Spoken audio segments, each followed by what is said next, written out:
أعوذ بالله من الشيطان الرجيم بسم الله الرحمن الرحيم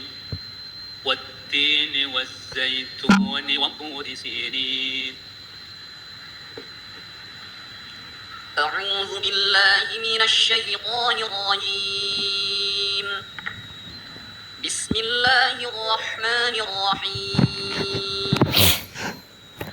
والتين والزيتون وطور سينين وهذا البلد الأمين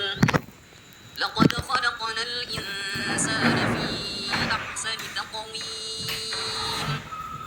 ثم رددناه أسفل سافلين إلا الذين آمنوا وعملوا الصالحات فلهم أجر غير ممنون فما يكذبك بعد بالدين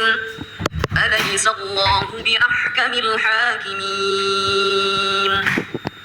بسم الله الرحمن الرحيم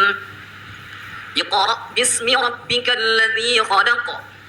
خلق الإنسان من علق اقرأ وربك الأكرم الذي علم بالقلم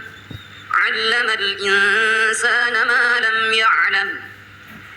كلا إن الإنسان ليطغى أن رآه استغنى إن إلى ربك الرجعى أرأيت الذي ينهى عبدا إذا صلى أرأيت إن كان على الهدى أو أمر بالتقوى أرأيت إن كذب وتولى ألم يعلم بأن الله يرى كلا لئن لم ينته لنسفعا بالناصية ناصية كاذبة خاطئة فليدع ناديه سندع الزبانية كلا لا تطعه واسجد واقترب